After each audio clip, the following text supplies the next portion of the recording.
akhirnya justru malah bahaya adalah orang-orang yang mengajak orang lain berinvestasi. Bukan tersisa orang yang baik, tapi adalah orang-orang yang mengajak investasi dengan maksud-maksud yang jahat dan agenda terselubung di belakangnya yang akhirnya merugikan banyak orang.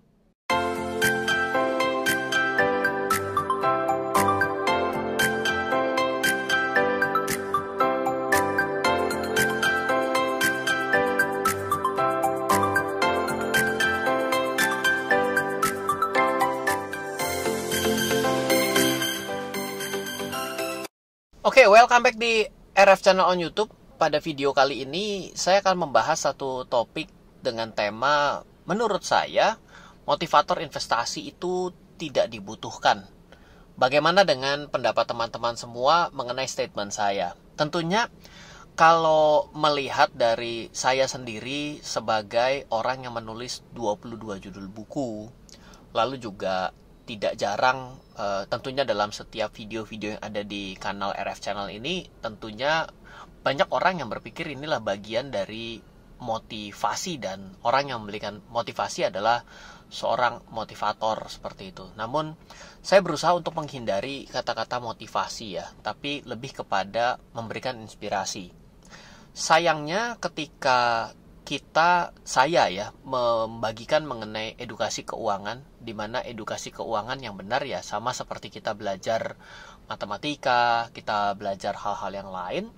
Dalam keuangan jadi ditanyanya terbalik. Misalnya ya yang ditanyakan, loh ngajarin mengenai cara-cara membeli saham yang baik dan benar. Memangnya Ryan sudah kaya? Bisa ngajarin gitu ya. Sebenarnya sih mau dijawab dengan gampang, ya saya sudah kaya atau saya belum kaya gitu ya. Ketika dijawab ya sudah kaya, akan ditanya, mana buktinya bahwa kamu berhasil membeli saham dan mendapatkan profit gitu ya. Ya tinggal dipilih tuh mana sahamnya, mana jumlah nominal uangnya, lalu dipamerkan, berujung kepada yang namanya flexing. Nah, repotnya adalah ketika saya bilang bahwa saya ya nggak punya sahamnya, atau saya kan memberikan edukasi, nanti akan berakhir dengan satu jawaban adalah, lah orang nggak bisa membuktikan, pasti ngomong doang, dan ya nggak perlu didengarkan. Nah, itu akan menjadi sesuatu yang terus berputar seperti itu. Ya, karena masalahnya adalah ini berbicara mengenai uang, kadang-kadang orang juga perlu membutuhkan pembuktian bahwa yang bicara itu benar nggak mendapatkan atau berhasil meraih apa yang harus dibicarakan. Ya, berakhir dengan pembuktian-pembuktian seperti itu. Saya pribadi akhirnya awal-awal ketika mencoba untuk mengedukasi, tapi dengan motivasi awal adalah ingin bisa membuat orang itu ikut berinvestasi, hari ini sudah saya tinggalkan jauh-jauh. Beda ketika saya pertama kali menulis buku tahun 2012 ataupun 2013, saya berpikir bahwa saya berharap adalah dengan yang saya tulis membuat orang itu mau berinvestasi. Dan ketika buku awal saya berbicara mengenai saham, lalu mengenai reksadana, ya tujuan awalnya adalah agar orang itu mau membeli saham atau membeli reksadana. Namun ternyata yang terjadi adalah malah backfire atau menjadi bumerang buat saya.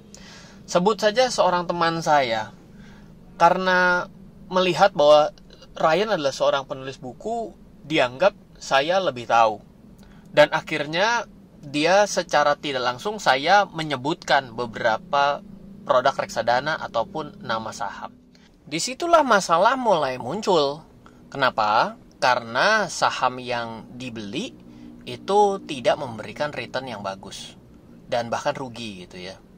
Ya pertama ya saya jadi punya semacam moral obligation karena pernah menyebut, lalu menjadi rugi, dan ya tidak secara langsung menyalahkan tapi tetap menjadi sama-sama tidak enak.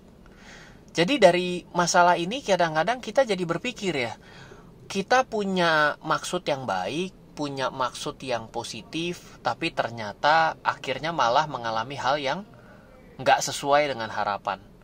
Dan itu sesuatu yang sangat umum terjadi dalam yang namanya instrumen investasi. Andaikan sebuah saham sama-sama dibeli dibeli dua orang tapi dengan waktu yang berbeda. Katakanlah saya membeli hari ini, ada orang lain yang membeli besok gitu ya. Ya itu bisa terjadi nasib yang berbeda langit dan bumi. Dan itu yang akan menyebabkan ketika kita memberikan ajakan kepada orang secara langsung berinvestasi dan terjadi risiko tersebut, kita untung tidak dari apa yang ditransaksikan oleh orang itu, saya gitu, tapi akhirnya ikut disalahkan.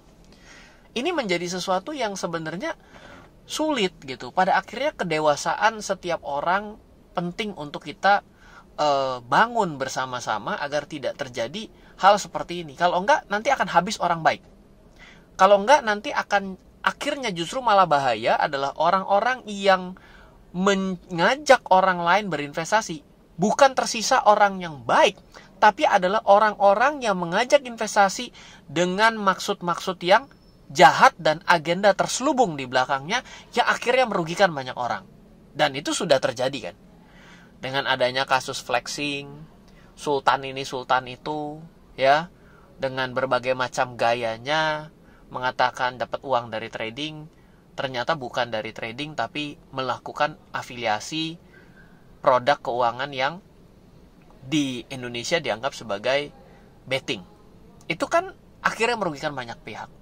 Dan lebih jauh lagi bahwa setelah lanjut, kerugiannya pun atau nilai yang disita tidak kembali kepada siapapun.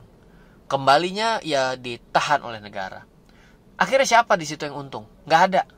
Negara untung? Saya rasa tidak juga.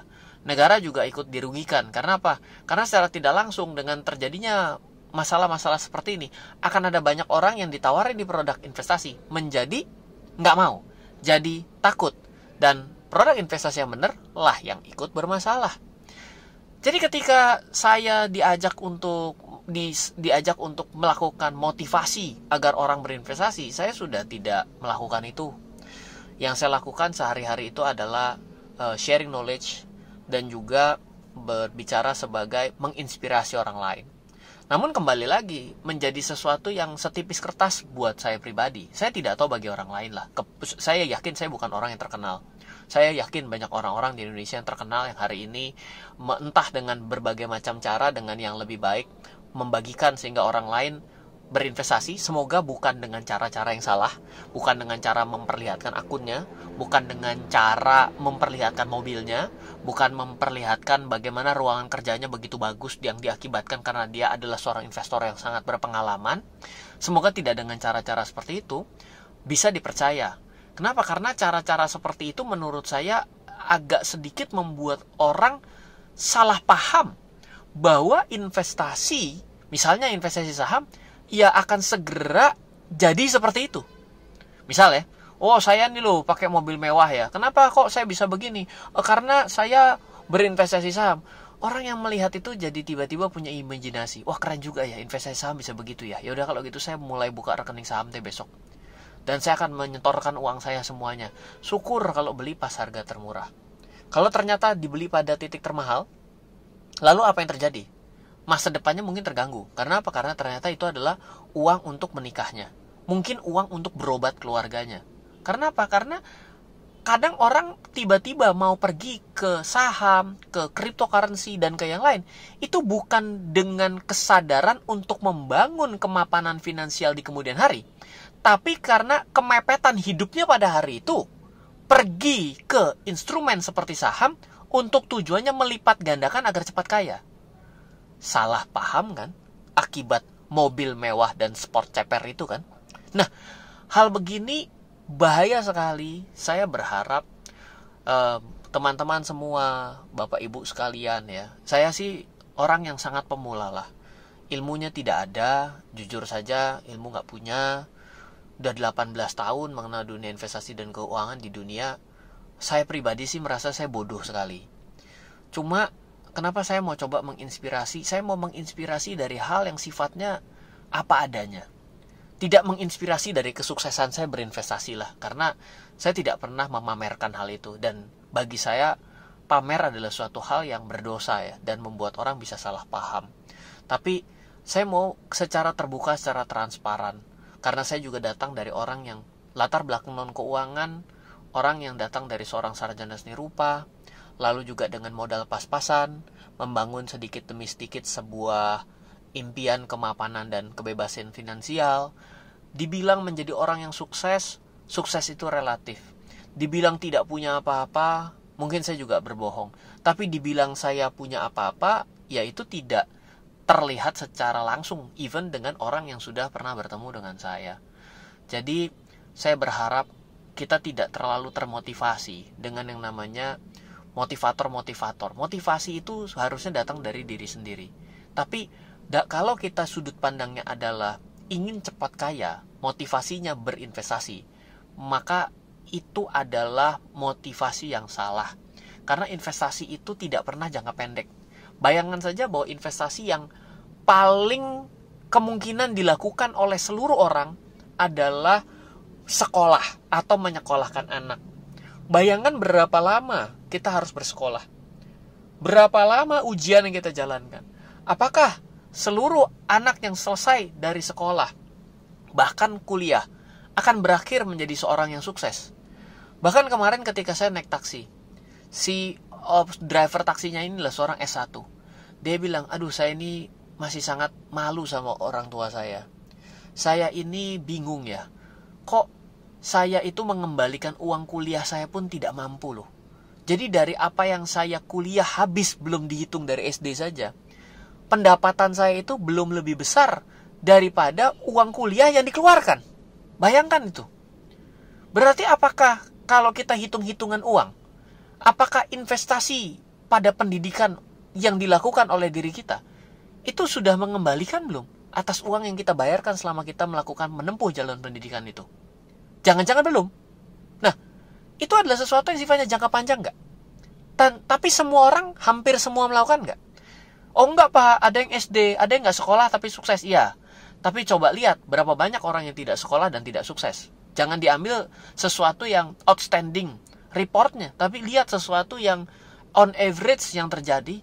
Itu membuat kita menjadi sadar bahwa ya investasi itu sama seperti orang sekolah.